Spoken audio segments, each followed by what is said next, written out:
Oh, oh,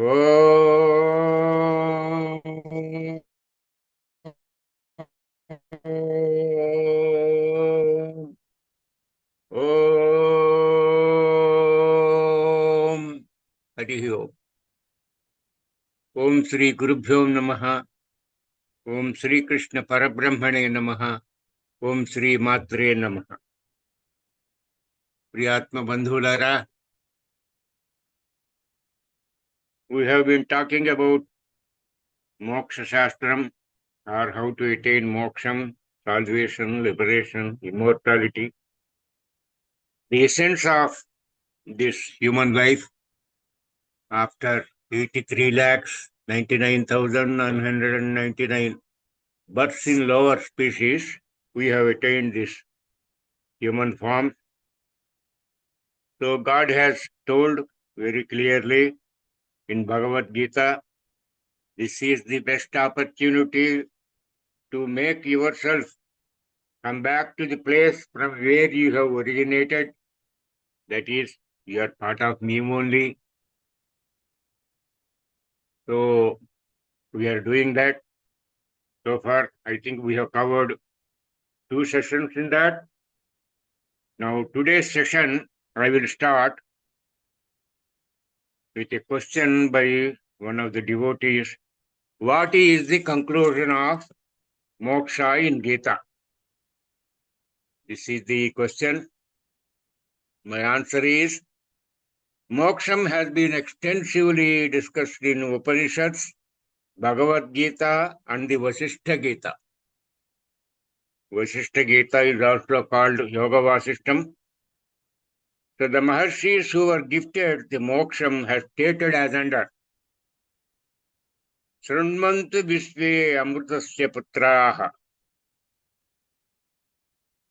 Ayedhamani Divyani Tastu Vedahamedam Purusham Mahantam Aditya Varnam Tamasap Parastat. The meaning of the above sloka is as follows.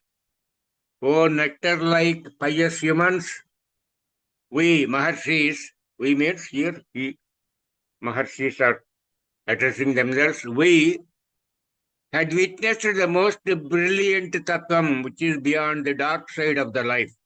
That is the moksham. You also be aware of it, knowing that you can also get liberation or salvation from the factors of the bondage of the birth and death cycles.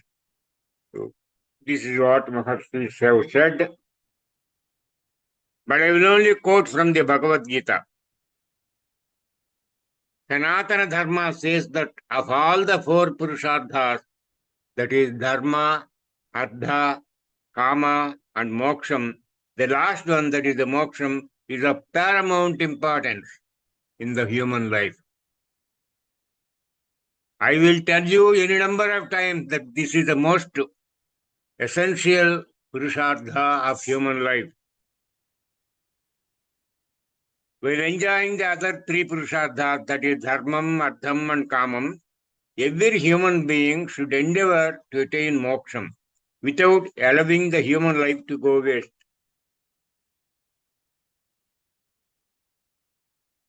The following are the slokas of the Bhagavad Gita, which reminds everyone about the 4 Purusharthas, namely moksham.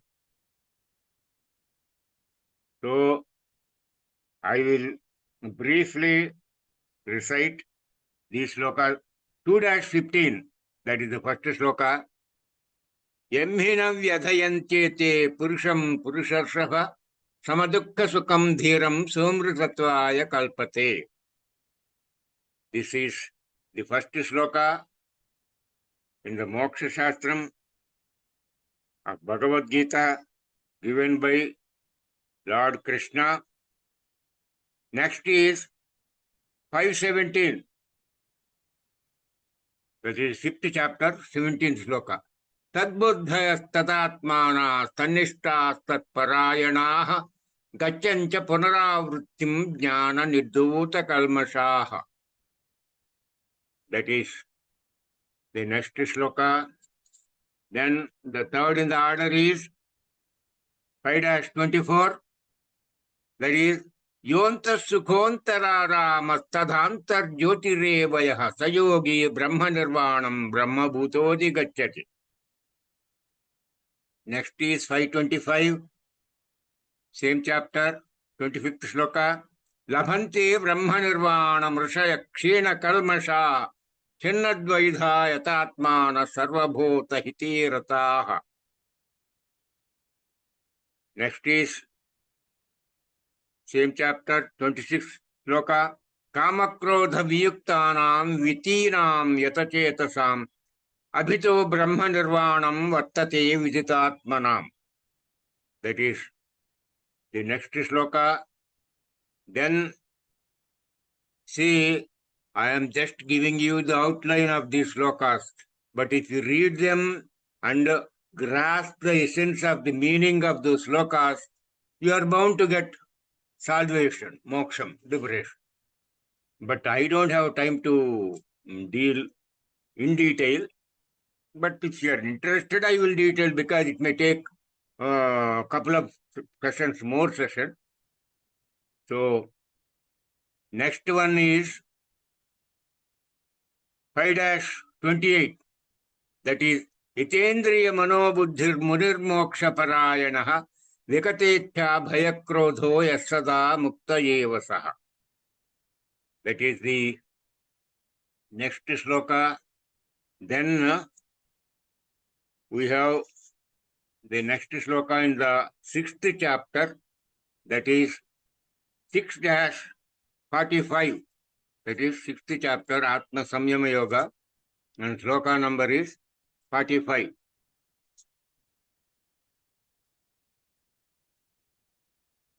It says, Prayatnyat yatamanastu yogi samsuddha kilbishaha aneka janma samsiddha tato yati parangatim.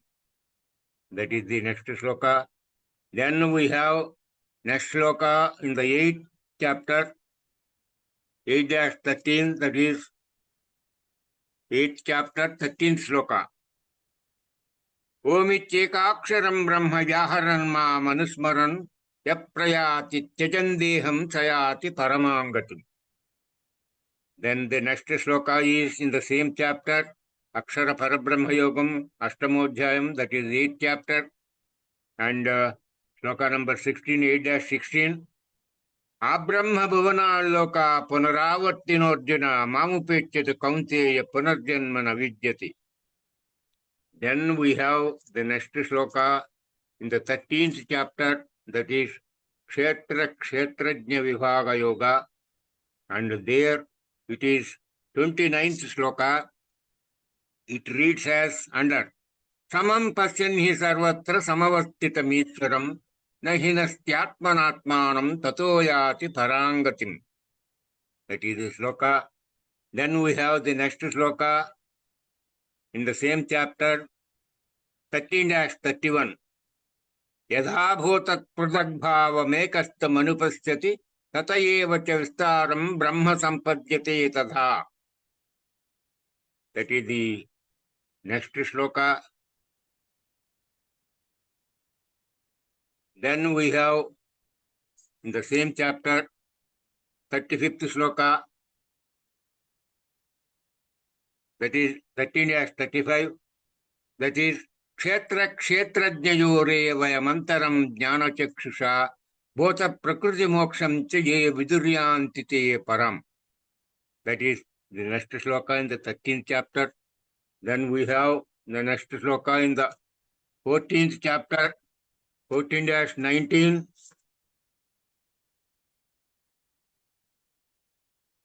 14-19. It says that Nanya gunebhyak kartaram yadha drashtanupasyati gunebhyacha param vyeti madbhavam sodhigachyati. That is 14-19. Then 14-20 is the next shloka. Gunaniyata nachityatrin dehi deha samudbhavan janma mrityu jara dukhair vimukto amritamasnute. Then next shloka is 14-26. Mamtyo vyabhicharena bhakti yogena sevate sagunan samatirchaitan brahma bhuyaya kalpate. That is 14-26. Then we have the next shloka in the 15th chapter. That is Panchadashodhyayaha. That is Purushottama Prapti Yogam. That is 6th shloka. That is 15-5. It says, Nirmana moha jita sangha dosha adhyatma nitya vinivritta kamaha dvandvair vivukta sukadukka sangair gachanta muda padam avyayam tat. So then you have in the 16th chapter, next shloka, that is 16-22. The shloka says, Yetair vimuktah kaunteya tamodvarai tribhirnaraha acharathyatmana shreyas tatoyati parangatim. That is the next shloka in 16th chapter. Then you have 53rd shloka in the 18th chapter. That is the last chapter, Moksha Sannyasa Yogam. There in the 53rd shloka, God says, Ahankaram balandarpam kamam krodham parigraham vimuchya nirmamasyanto brahma bhuyaya kalpate. That is 18-53. Then the next shloka is 18-56.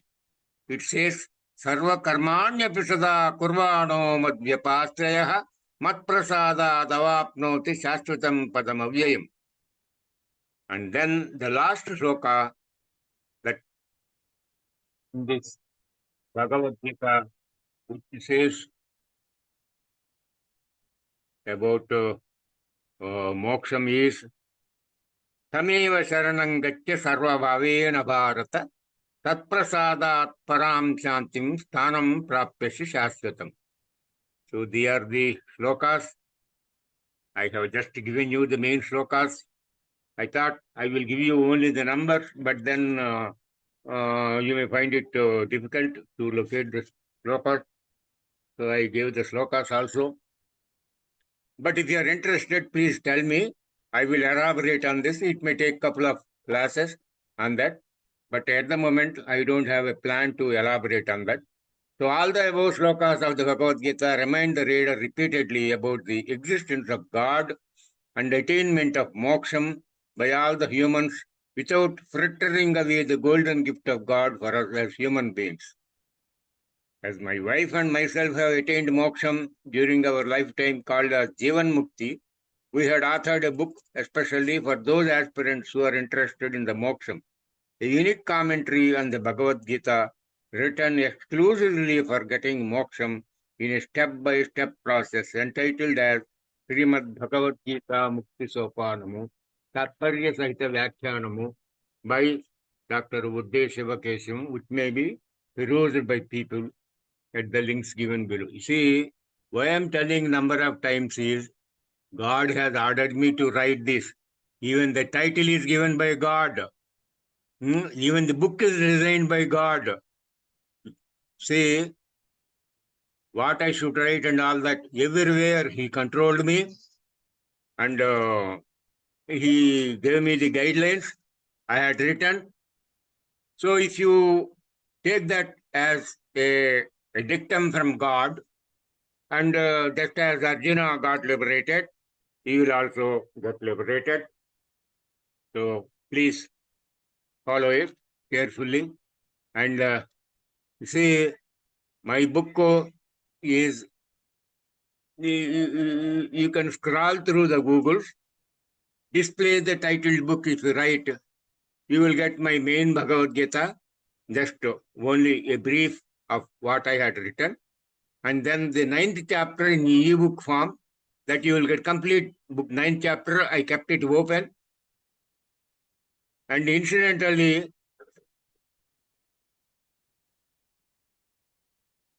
Gita Amritam, essential principles and salient features, plus experiences and interactions with the God, plus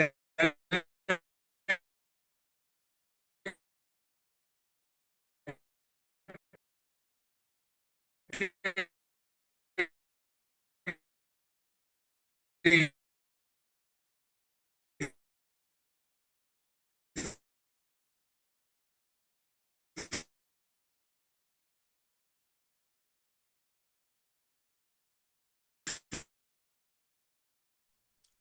Om.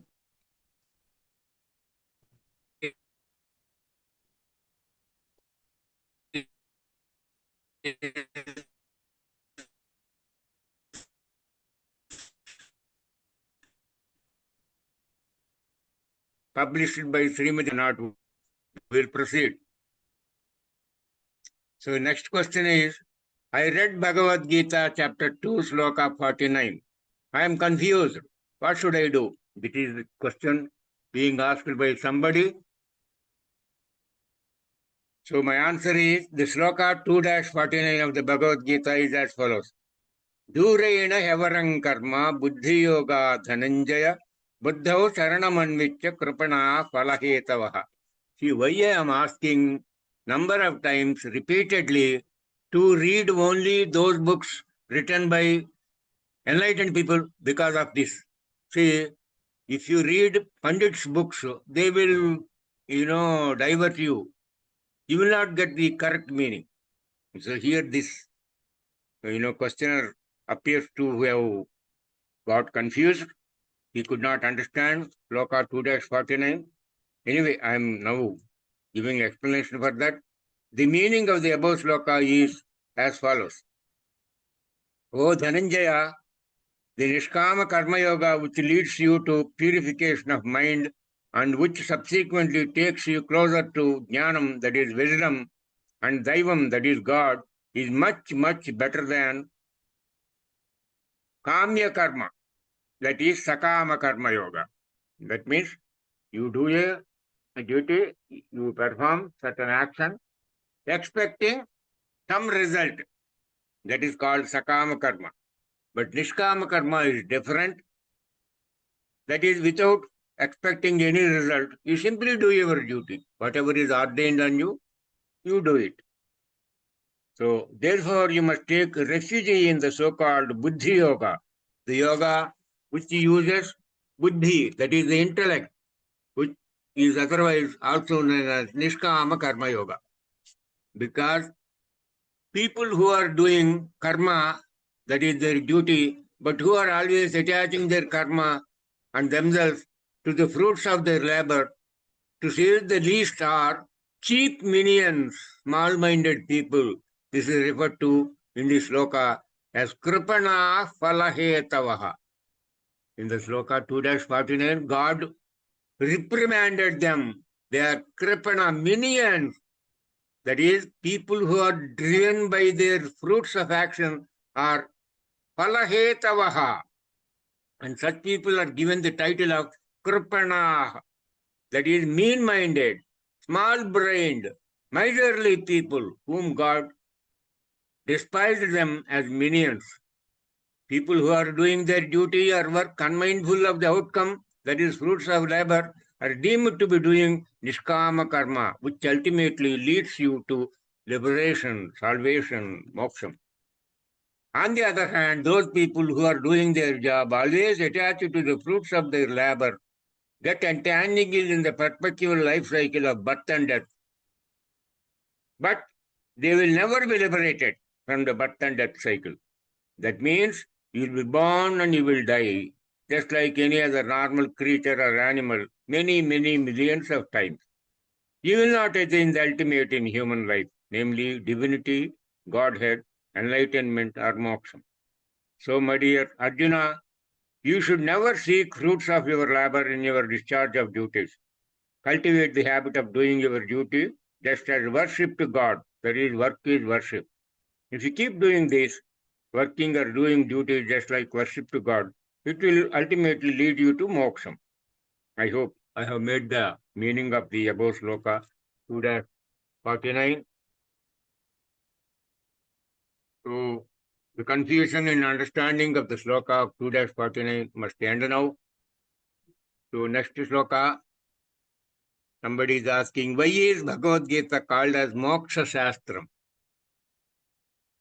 My answer is Lord Krishna has been telling right from the beginning of the Bhagavad Gita that the highest achievement in life is to get salvation or liberation from this birth and death cycle of life, or it is called moksham. He has been promising that throughout the teaching of the Bhagavad Gita. This is precisely the reason I titled my book on Bhagavad Gita as Srimad Bhagavad Gita Mukshi Sopanamu Tatparya Saita Vyakhyanam by Dr. Udesh Shivakesha.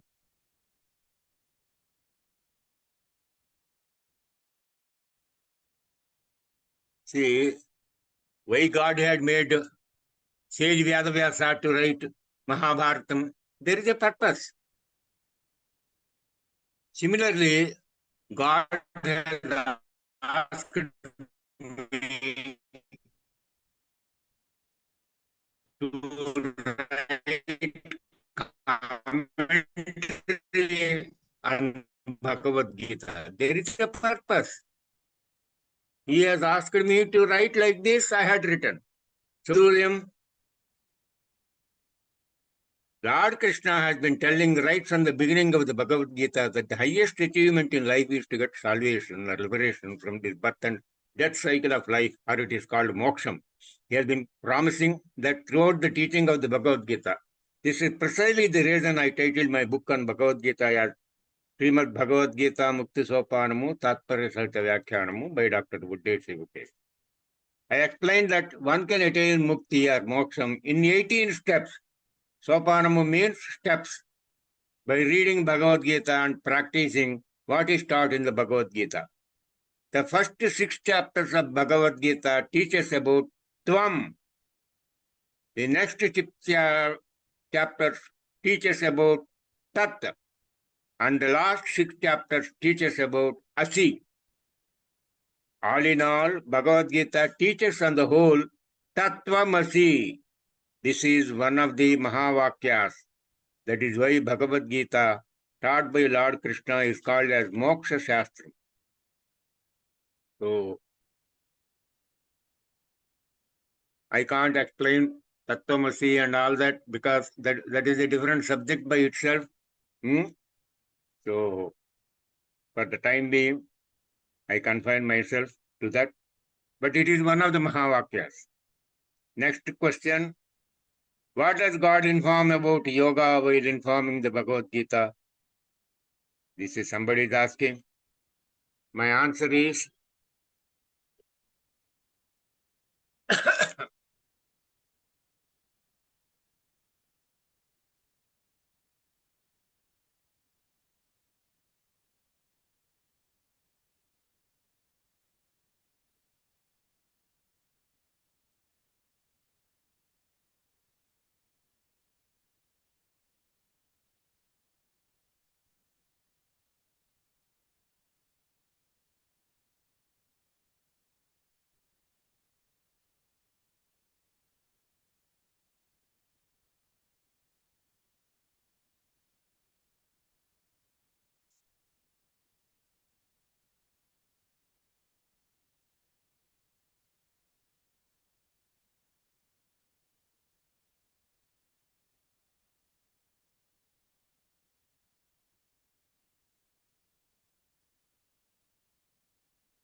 I think there is some confusion here. I seem to have jumbled up. They are not in order. So I will take a couple of minutes to continue further.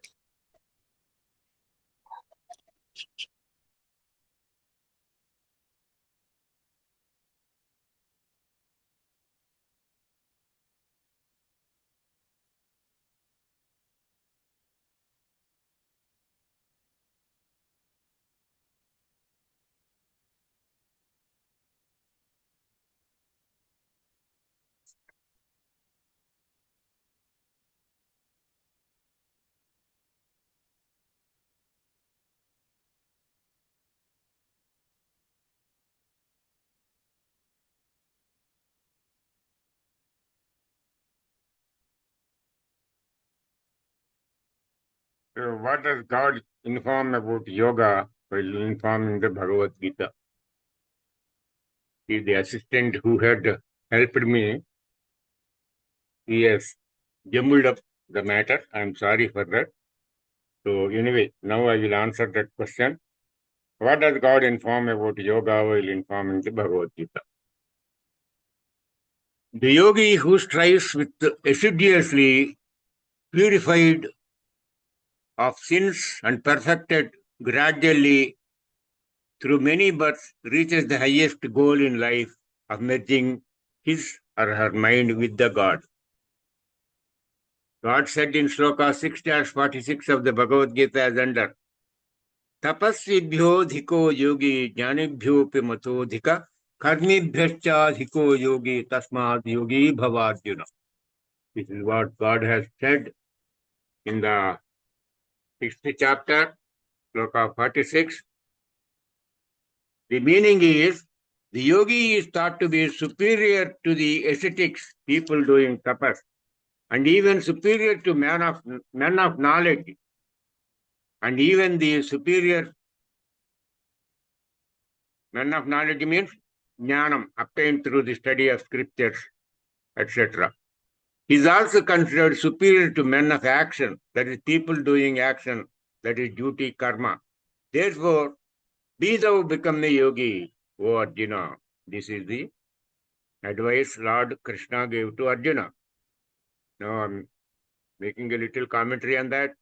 While preaching of the Bhagavad Gita, Sloka 6-46, Lord Krishna told that a tapasvi is higher than a jnani who possesses knowledge related to God, knowledgeable person about worldly matters, happenings and scriptures.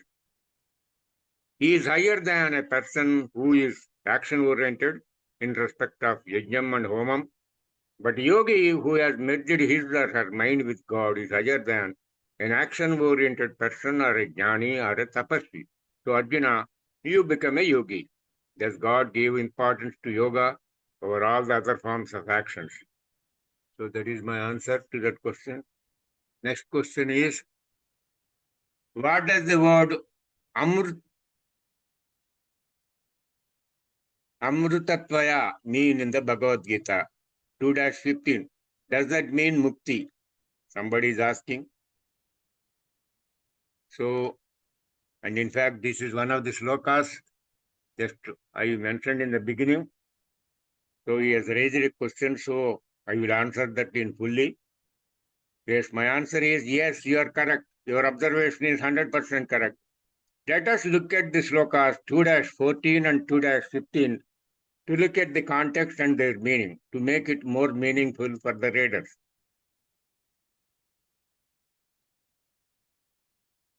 Matra sparshastu kaunteya shitoshna sukadukada agamapayino nitya samtitikshasva bharata. This is sloka 2-14. That is a sloka prior to 2-15.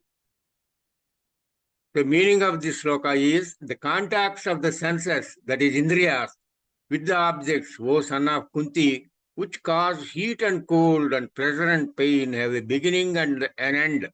They are impermanent. Endure them bravely, O Arjuna. This is the meaning of sloka 2-14. Now, 2-15.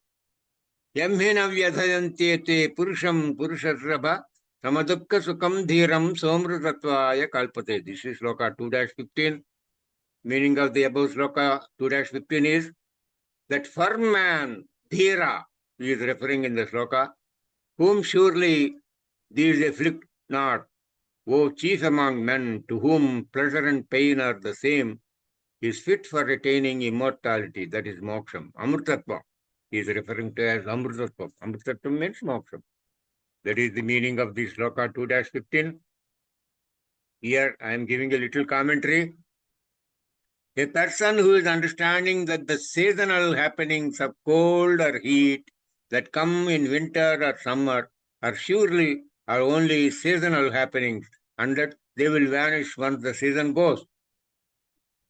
Are people of higher order thinking, because they know that these things are transient, that is temporary. They are not permanent, and that there is nothing that anybody can do anything about such transient or passing phenomena. That is, these transient phenomena come and go. They don't stand permanently. So God says that when these transient phenomena occur and when you can't do anything about them, that is about their occurrence, you have to patiently bear with them, awaiting for their exit. So what cannot be cured must be endured. If a human being understands that the pleasure or pain, agony or ecstasy, etc., are like the seasonal happenings of summer, winter, and rainy seasons in life, and that the human beings who develop an attitude of equanimity towards all the happenings in life, without either being elevated or depressed because of transient ecstasy or agony, and keep doing their duties unmindful of the happenings in their daily life, with firm opinion and determined approach in his or her dealings of daily living and events of life, which are happening because of the transient sensual feelings created by the senses, such a person, that is he or she, would qualify to attain amurtatvam, that is moksham or mukti. That means we should be able to bear the brunt of these happening, just as seasonal fluctuations we bear. Indriyas also, they get affected, because of which sometimes we get agitated. There also you must have that forbearance or patience. So if you do that, you will get liberation, salvation, immortality, or moksha. So the Amritattva word used in Sloka 2-15 is nothing but moksham, or immortality, liberation, salvation, mukti. So next, somebody is asking, is it possible to prevent our death? What does the Bhagavad Gita say? My answer is, if you are identifying with the physical body, which you are not in reality, you are bound to die in accordance with Sloka 2-27 of the Bhagavad Gita. However, if you read and fully understand the Bhagavad Gita, you will know that you are not the physical body. You are the indwelling Atma inside the physical body. Once you realize this truth, you will strictly practice the principles of Bhagavad Gita through one of the four main routes taught by Lord Sri Krishna as under. That is Karma Yoga, or Bhakti Yoga, or Dhyana Yoga, or Jnana Yoga. For practicing the principles of the Bhagavad Gita as above, you can do so by being in one of the ashrams as under Brahmacharyam, Grahastham, Vanaprastham, or Sannyasam. By practicing the principles of the Bhagavad Gita under the above and the able guidance of the Guru, you will attain immortality and you will be removed from the birth and death cycles of ordinary human beings, and you will attain divinity as promised by God in Slokas 14-1 and 14-2. Browse the following link to know about Slokas 14-1 and 14-2 and also their meaning. With this Shivkesham's answer to, according to the Bhagavad Gita, God wants all living creatures to attain moksham, to come out from their life cycle. Why did he send us to earth in the first instance? Sadguru has to be chosen in accordance with the sloka 4-34 of the Bhagavad Gita. The real Sadguru is to be found in accordance with the details given in the link below. What is Shivkesham's answer to who is Sadguru? Once you are able to follow all the steps given in above and succeed in getting the grace of God, you will conquer death and you will become immortal and you will be able to prevent death. All the best for all the people who live like to pursue the absolute truth and attain divinity or moksham and escape from the physical death, which will normally human beings attain. So next question, somebody is asking, if you were to recite 3 stanzas from the Bhagavad Gita daily, what would they be? Somebody has asked this question. My answer is, the essence of the entire Bhagavad Gita is considered to attain divinity and the God. The quintessence of attaining the God is contained in slokas 18-51, 18-52, and 18-53 3 of the Bhagavad Gita. So you are advised to recite these 3 slokas daily, twice a day. If you and contemplate their meanings. What is studying the Bhagavad Gita on the other hand, and how to attain them on the other hand are both given, and what is to be disowned are both given in these 3 slokas. So read, recite, and practice these 3 Bhagavad Gita slokas on a daily basis and get benefits slowly but surely. The ultimate bliss of attaining divinity and the God.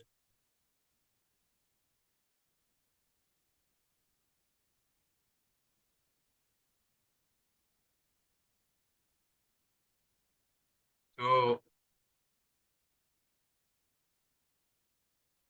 now another related question somebody is asking, what is the theme of the Bhagavad Gita and its summary? My answer is chapter, that is 18th chapter of the Bhagavad Gita.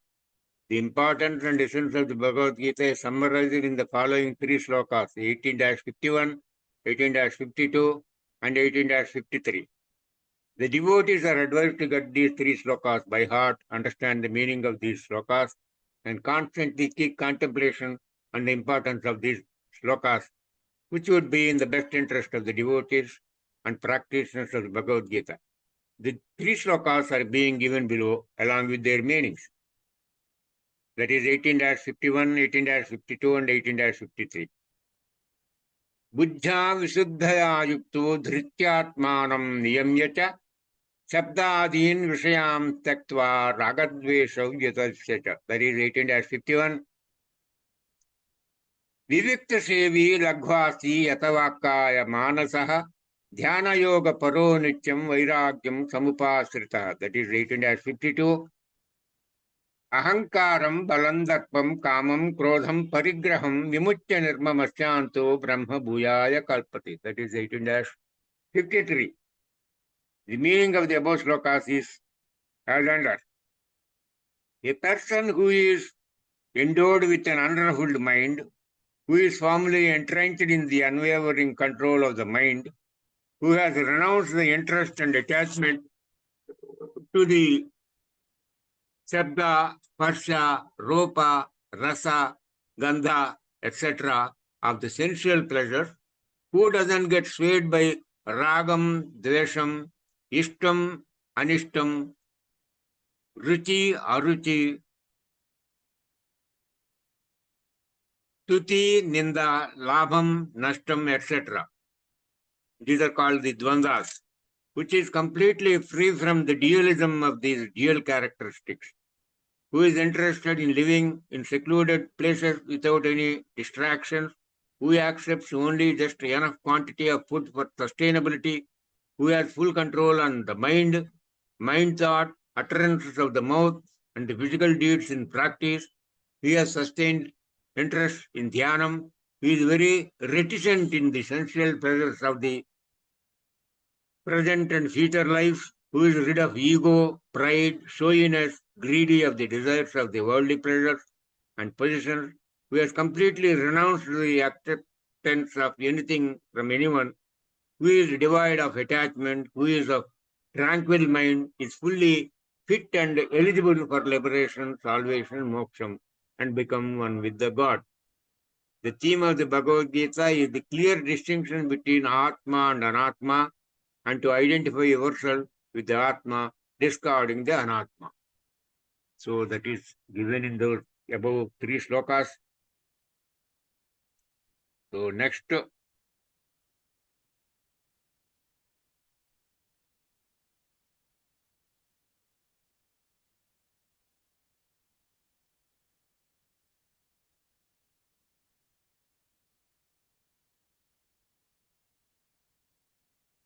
what does Bhagavad Gita say to have union with God? This is next question.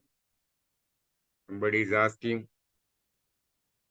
God repeatedly told in my answer, God repeatedly told in the Bhagavad Gita a number of times about the necessity to have the union with Him, that is God, because He says that there is nothing more valuable to a human being than to have a union with the God.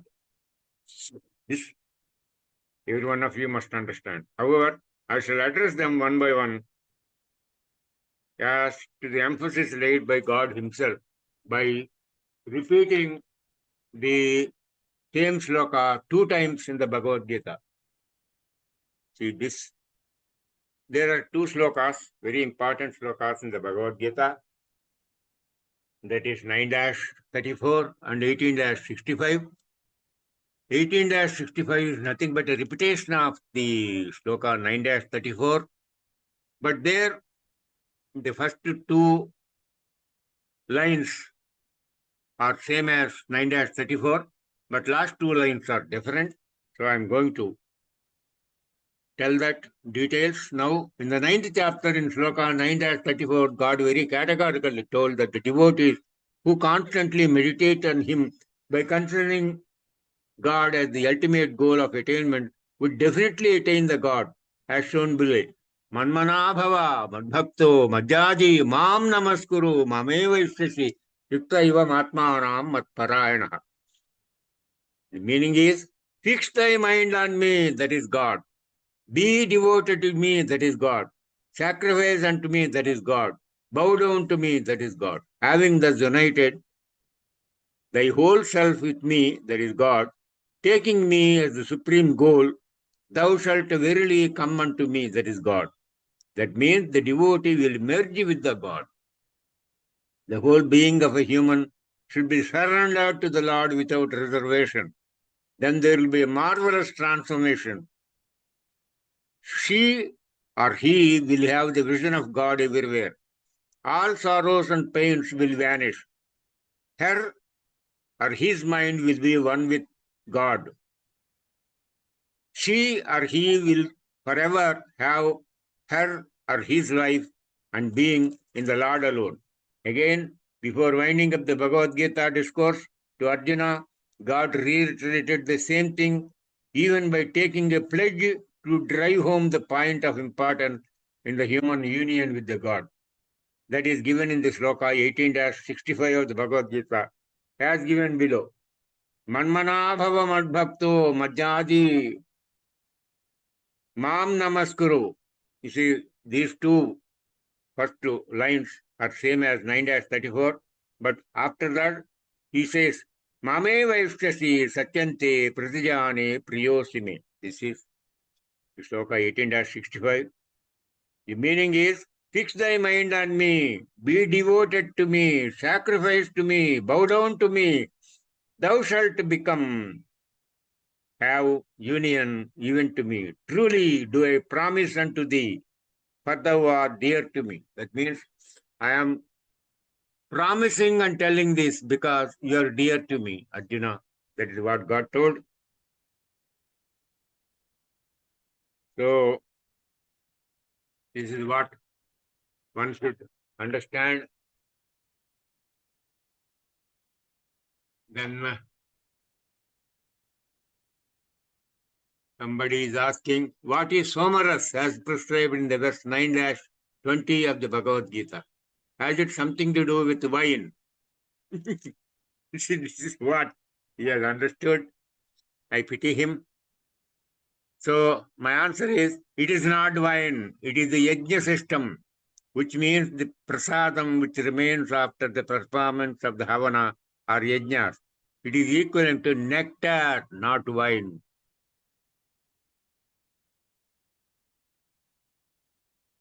So the sloka says, Traividyamam somapaha potapa yajnairvishta swargatim pradhayante te punyamasadya surendra loka santi divyan devi deva divideva bhogan. Meaning of the above sloka 9-20 is, those well versed in the 3 Vedas, after worshipping me through sacrifices and drinking nectar and purified of sin, they pray for attainment of heaven. Having obtained merit, they enjoy the divine pleasures of the gods in heaven. What's meaning in the sloka? If you consider, Trividya, those well-versed in three Vedas. Mam means me. Somapa, drinkers of nectar. Somapa means drinkers of nectar. Potapa, sacrifices to attain heaven. Pradhayante, pray. Te means they. Punyam means merit. Asadhyam means obtain. Surendra Loka means abode of Indra.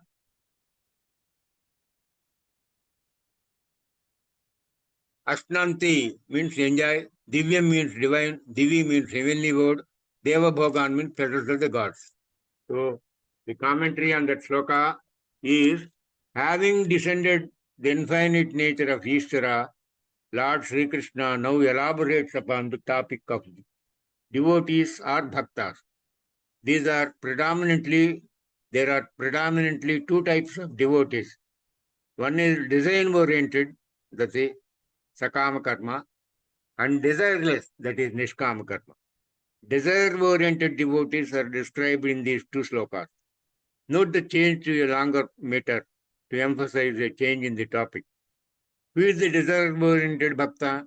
He is a devotee who worships Ishvara for a material gain. Either wants merits, that is punyam, wealth, that is ardha, earthly joy, that is sukham, heavenly joy, that is swargam, or a combination of these four. In simple words, he is looking for money, name, and fame. So, for example, if someone wants to buy a car, they pray that it is the right price and that it is in stock. If someone has an exam, they pray that they pass in the exam. Vedas and rituals mentioned in this sloka refer to the efforts that we put into appeasing Ishvara. We may not perform elaborate rituals, but there always is a thought that, please God, let this happen so that I can be happy, which amounts to the same thing as the rituals mentioned here. Now, when a child asks his parent for something insignificant, a parent feels frustrated because the parent has the capability to give much greater value, but cannot do so because the child insists on that insignificant thing. Similarly, Ishvara also may feel sometimes that the things we ask of him, wealth, heavenly pleasures, and so on, are insignificant. Such people do not have a strong resolve towards liberation or salvation or moksham. They do not have the Vyavasayatmika buddhi mentioned in chapter 2 of the Bhagavad Gita. Their focus is diverted away from Ishvara towards liberation, salvation, or moksham, but they concentrate on material pursuit. So that is the meaning. So this is, in essence, what is the meaning conveyed in that shloka in verse 20. So,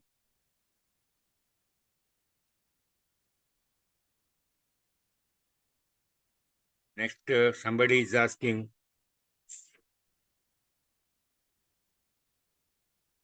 people who have attained the knowledge of the self want to attain moksham, immortality, salvation, liberation, to come out of the repeated cycles of births, deaths. But who is fit for attaining immortality? He is asking. Now, my answer is, the answer to the above question is given by Lord Sri Krishna himself in the Bhagavad Gita, Sloka 2-15, as under Yamhinam Vyadhayante te Purusham Purusharshapha Namadukka Sukham Dhiram Somratattvaya Kalpati. Meaning of the above sloka is, That form man, who surely these, the transient seasonal happenings, afflict not, who chief among men, to whom pleasure and pain are the same, he is fit for attaining immortality. I think this we already discussed, 2-15. So I will go to the next question. What are the factors of success as per the Bhagavad Gita?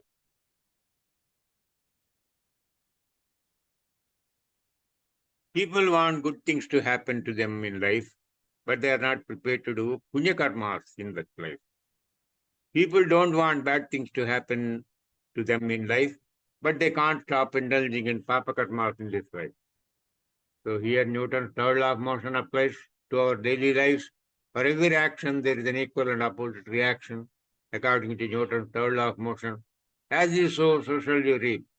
That is what the English proverb says. Similarly, if someone indulges in bad karma, they will have to reap its bad effect. It goes without saying that for every little good work that anyone does, he or she will definitely reap the benefits of good effect. This is what the Bhagavad Gita tells. I am telling this, making a promise on God. Please keep doing good to people. If for any reason you can't do good to the people, at least refrain from doing any bad to even your worst enemy. This is the only success sutra as per the Bhagavad Gita. After telling all dharmas to Yudhishthira, Bhishmacharya, the great erudite scholar, told him the dharma of all dharmas as under Paropakara punyaya papaya parapedanam. That means to do good to others is a good karma or punya karma, and to do bad to others is a papa karma. So keep doing good to others to the extent possible, but don't, I repeat, don't do anything and even to your worst enemy. This is the success sutra of the Bhagavad Gita.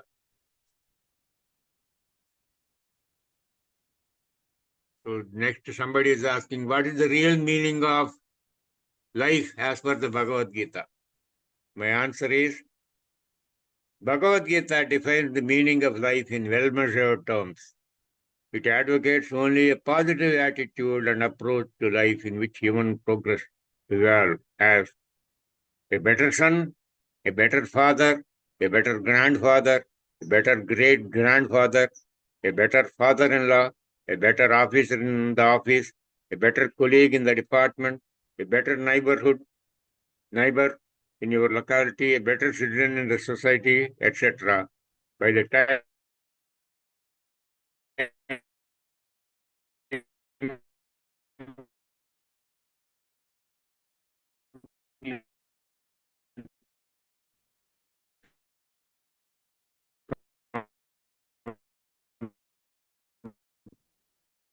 complete your tenure of life. Refer you with regard for that is my answer to the above question. What are the real life lessons from the Bhagavad Gita? Somebody is asking from the Bhagavad Gita. We are not the physical body, 6 feet tall, 65 kg weight, 27 years old, etc. We are eternal, everlasting, immortal soul and not physical body. We have to do our duty without bothering for the outcome of the result. One must do at least one yajnam during one's life. We must control our anger, desire, senses and mind from unwanted and unnecessary areas. We should attempt reducing the speed of lust and anger before shedding the human body. We should contemplate on God. We should realize that this world is made, being run and also being destroyed by God. God is the sole reason for creation, sustenance and destruction of all living and non-living creatures in this world. We will get the highest devotion when all our bad karmas get annihilated. A human will know after many millions of births that this world is being run by God. Such people are rare and they can be called as Mahatmas. Mahatmas can be seen rather very, very rarely. A person, whatever he or she is contemplating at the time of death, he or she will be born with the same mind or contemplating characteristics in the next birth. If you keep contemplating God's name in the last minute before breathing one's last, you will surely attain God's abode. As it is difficult to remember God's name in the last minute of our life, God advocates uttering his God's name all the time so that it becomes a practice to utter his name, that is God's name, as a result of which you will surely utter Lord's name at the time of death. God is pleased by sincerity and devotion and not by pomp and show. God is not interested in receiving special favors or prasadams from devotees because what all humans are enjoying on earth in this life are fully given to mankind by God Almighty only. So he is not elated by any top quantity of prasadams offered to God. God is more than happy by patram pushpam phalam toyam. That he told, Patram pushpam phalam toyam yome bhaktya prayachati tadaham bhaktipuhritamashnami prayatatmanaha. So he will take whatever you give, but they must be offered. That is patram pushpam phalam toyam means a leaf, a flower, a fruit, or a pail of water. But they must be offered by devotees with an unalloyed devotion, that is pure devotion, without pollution, uncorrupted devotion. And Lord Vishnu is pleased by the following qualities of humans: ahimsa, sensual control, kindness towards all creatures and animals in this world, tolerance, peaceful conduct and coexistence, tapas, jnanam, truthfulness. God calls them as 8 flowers to be adored by all humans without exception. God says, if you want to attain him, that is God, God expects humans to fill their mind with thoughts pertaining to God only. He expects people to worship God. He expects people to be devoted to God. He expects people to meditate on God. If you do all these above things, surely you will attain God. This is what God confirms and reiterates. God is the indwelling soul in all living beings. God is the origin of this world. God is the sustainer of this world. He has taken upon himself to feed all living beings in this world. The entire food for all beings is provided by God. God also confirms he himself is the destroyer of this world. God says he is there in every atom and subatomic particles of this world. Except God, there is nothing else in this world. All are but mere forms of God. Whatever you, me, and everyone are seeing are all God's manifestations. To prove the above, God had shown to Arjuna Lord's Vishwarupam or Virat Rupam in the Bhagavad Gita. There is nothing in this world devoid of God. I repeat, there is nothing in this world devoid of God. Everything is but God. This is what we learn from Bhagavad Gita. So don't treat anything in this world as useless. Everything is useful in some way or the other. For further details on what all we can learn from the Bhagavad Gita, browse, the slokas in the Bhagavad Gita. Then next somebody is saying, how come nothing changes after understanding Advaita Vedanta? My answer is, Yajnatva neha bhuyo anya jnatavyam avasishyate is the Advaita. After knowing Advaita, nothing remains to be known because Advaita is the ultimate truth and reality. So once you know what is Advaita, anybody coming and telling you whether it is by 1% or 1,000%, your views don't and can't be changed. My wife and myself, during practicing stage, we used to treat some senior people in the spiritual field with respect and regard.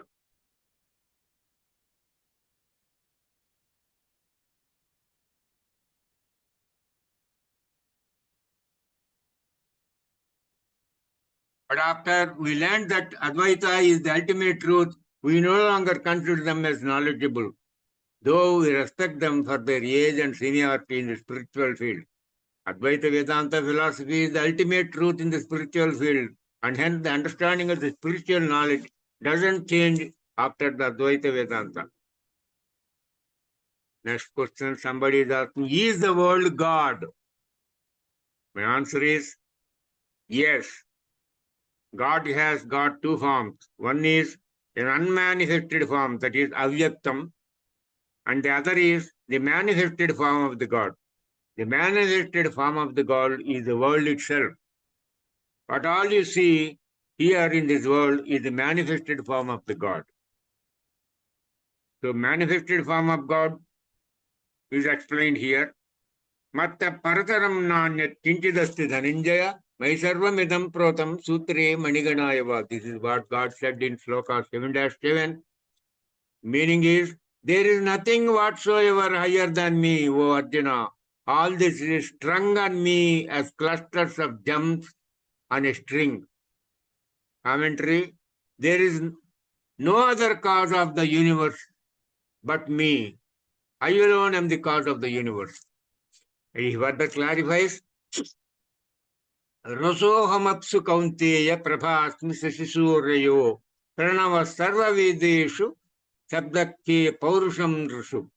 That is Sloka 7-8. Meaning is, I am the sapidity in water, O Arjuna. I am the light in the moon and the sun. I am the syllable Om in all the Vedas. Sound in ether and virility in men.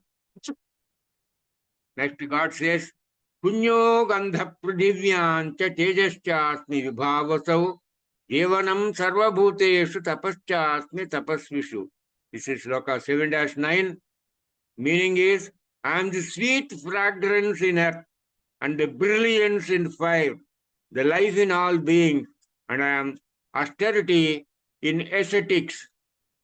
Next Sloka 7-10, God says, Bijam mam sarva bhutanam vidhipardha sanatanam buddhir buddhimatam asmi tejasvinamaham. Meaning of Sloka 7-10 is, know me, O Arjuna, as the eternal seed of all beings. I am the intelligence of the intelligent, the splendor of the splendid objects am I. Balam balavatam chaham kamaraga vivarjitam dharma viruddho bhuteshu kamosmi bharatarshava. This is Sloka 7-11. See, God, he is telling about his manifestations in what you call crystal clear form. I said there is Vyaktam and Avyaktam. The questioner has asked, is the world God? I am explaining, yes, world is God. So I am not talking about the Avyaktam, but now I am talking about the Vyaktam. So Sloka 7-11 says, Balam balavatam asmi kamaraga vivarjitam dharma viruddho bhuteshu kamosmi bharatarshava. Meaning is, of the strong I am the strength devoid of desire and attachment. And in all beings, I am the desire unopposed to dharma, O Arjuna. Now look at the slokas given in the 9th chapter of the Bhagavad Gita, where the God has unequivocally described the universal features of his manifestation. Aham kratiraham yajnah swadaham aham aushadam mantroham ahamevajyam ahamadniraham hutam. That is 9-16. Meaning is, I am the kratu, I am the yajna, I am the offering put to the mains, I am the medicinal herb and all the plants, I am the mantra, I am also the ghee or melted butter, I am the fire, I am the oblation. Next sloka he says, Pitamahasya jagato mata dhata pitamaha vejyam pavitra munkara ruksa mayadurevacha. Meaning is, I am the father of this world, the mother, the dispenser of the fruits of action, and the grandfather, the one thing to be known, the purifier, the sacred monosyllable Om, that is Omkaram, and also the Rig, the Sama, the Yajurveda, that is all the 4 Vedas. God himself is Vedas. Next, God says, Gatir Bharta Prabhu Sakshi Nivasa Saranam Suhrit Prabhava Pralayasthanam Nidhanam Bijam Avyayam. That is Sloka 9-18.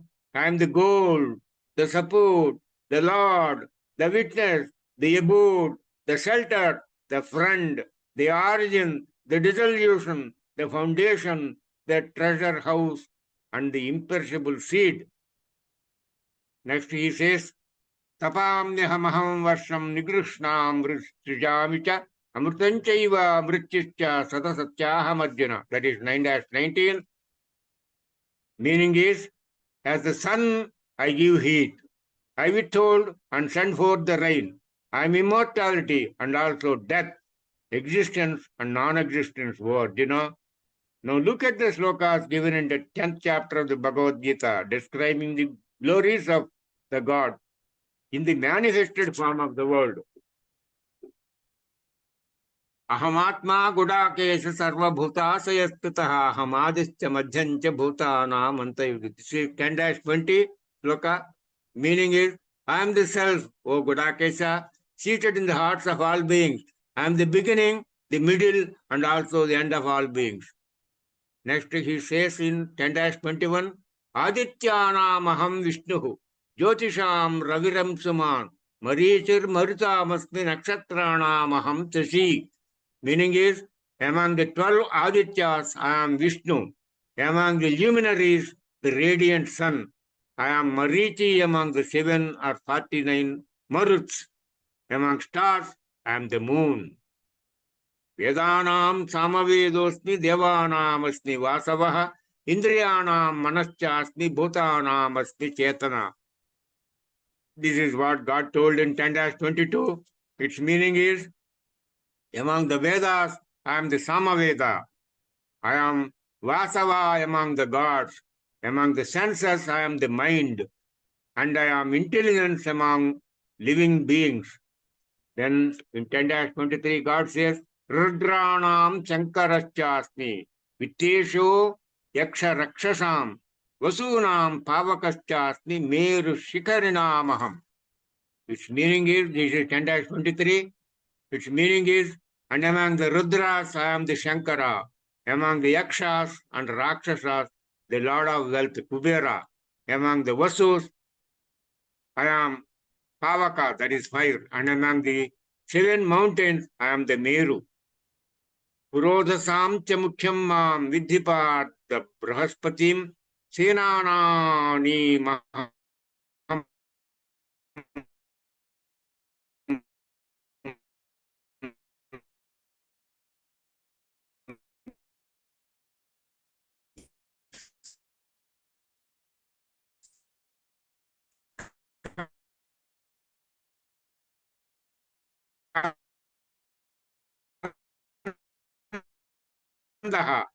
sarasam yajnanam japayajñosmi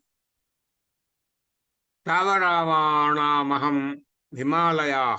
That is 10-25. Its meaning is, among the great sages, I am Brigu, that is Brigu Maharshi. Among words,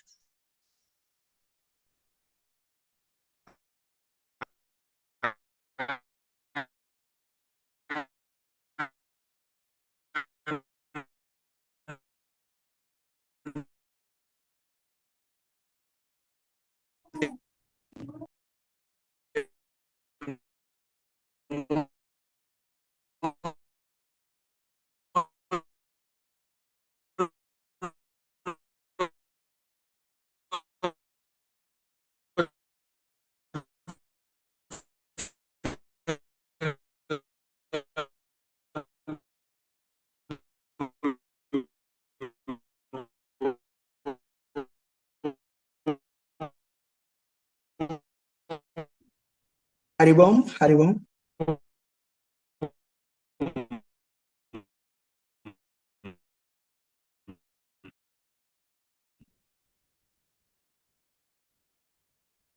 among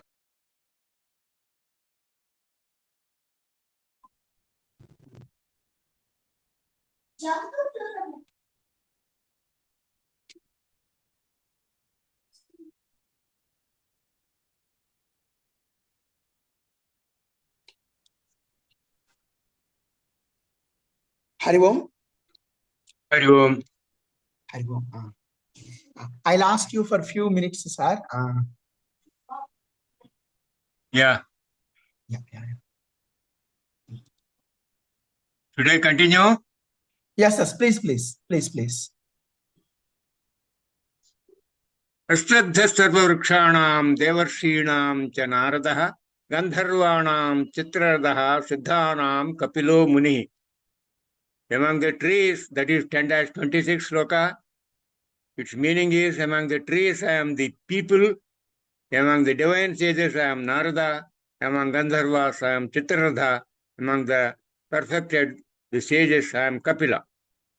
Vichaistra samasyanam vidhimam amrutodbhavam Airavatam Gajendranam Naranam Tenaradhipam. That is 10-27. Know me as Vichaisravas, born of nectar among horses. Among lordly elephants I am the Airavata, and among men I am the king. Ayudhanamaham Vajram Dhenunam Kamadhup Prajanaschaasmi Kandarpaha Sarpanam Vasuki. That is 10-28. Among the weapons I am the thunderbolt. Among cows I am the wish-fulfilling cow called Surabhi or Kamadhenu. I am the progenitor, the god of love. Among the serpents I am Vasuki. Anantachasmi Naganam Varuna Yadasamaham Pitruna Maryama Chasmi Yamas Samyamatamaham. That is 10-29. I am Ananta among the Nagas. I am Varuna among the water deities.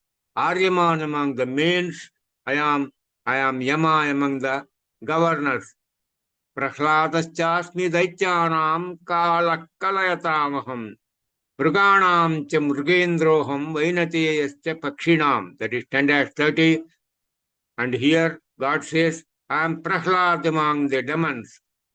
Among the reckoners I am time. Among beasts I am their king, the lion, the Garuda among birds.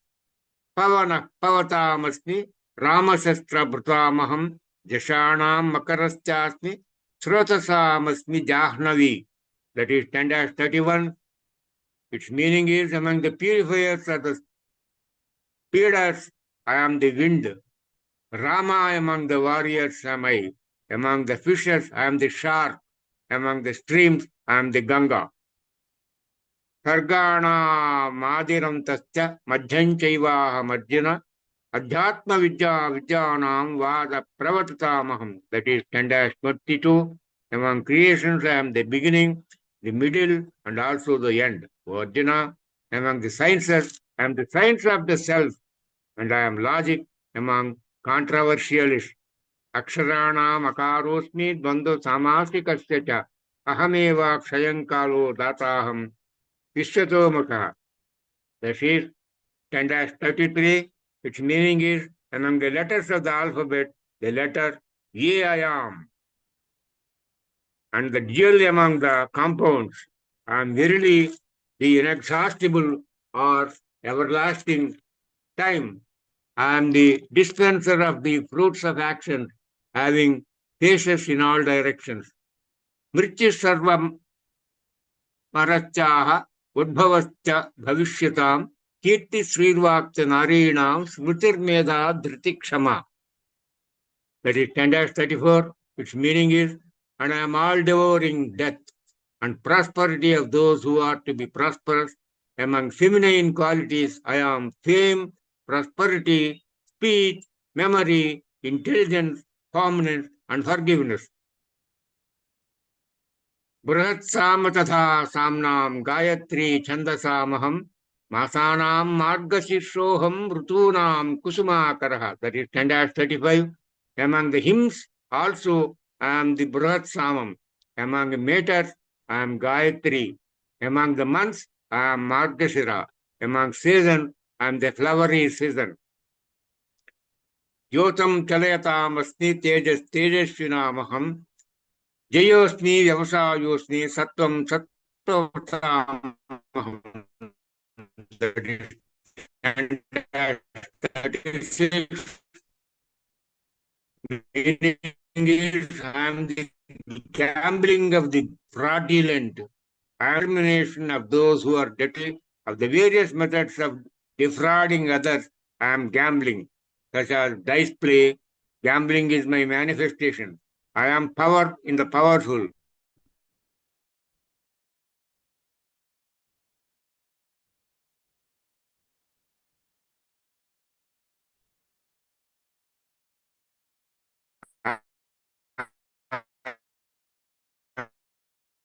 Victory in the victorious. I am Arjuna.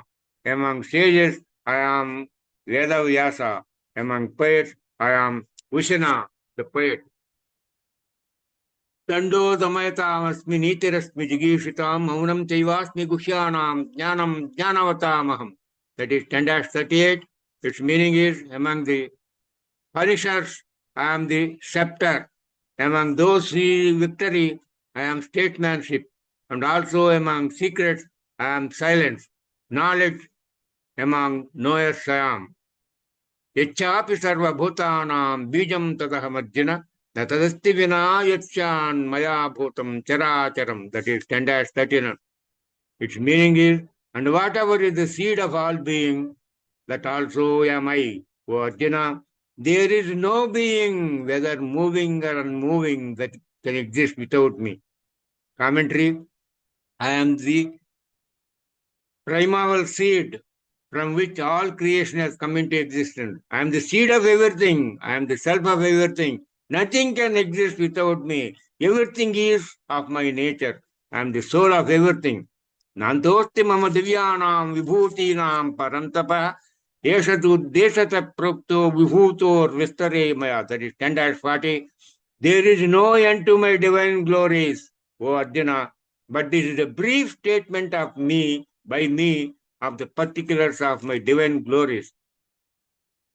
Yajjad vibhuti tatsarvam srimadurjitam evava tattadeva vagachatvam tejom mama tejom sambhavam. That is 10-41. What are being there is that is glorious, prosperous, or powerful, that know thou to be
Hari Om. Hari Om. Hari Om. I think it is becoming lengthy, so we will stop it here. I will continue with, even though this Sure. it is not ended, but I will stop it here. We will continue in the next session. Okay? So I will thank God Hari Om. and then call for the day. Om यदक्षरपदभ्रष्टं मात्रा हीनं चेद्भवेत् तत्सर्वं क्षम्यतां देव परमेश नमोऽस्तु ते हरिः ओम् तत्सत्. Hari Om. Hari Om. That man, he has asked a very lengthy question. Is the world God? So I am trying to explain. Yes, world itself is God. If you understand, this world is nothing but God. That time, what he told in the Bhagavad Gita, I am trying to tell, but it has become very long, so we will stop it here. We will resume in the next class. Okay? Hari Hari Om. Om. Hari Om. Hari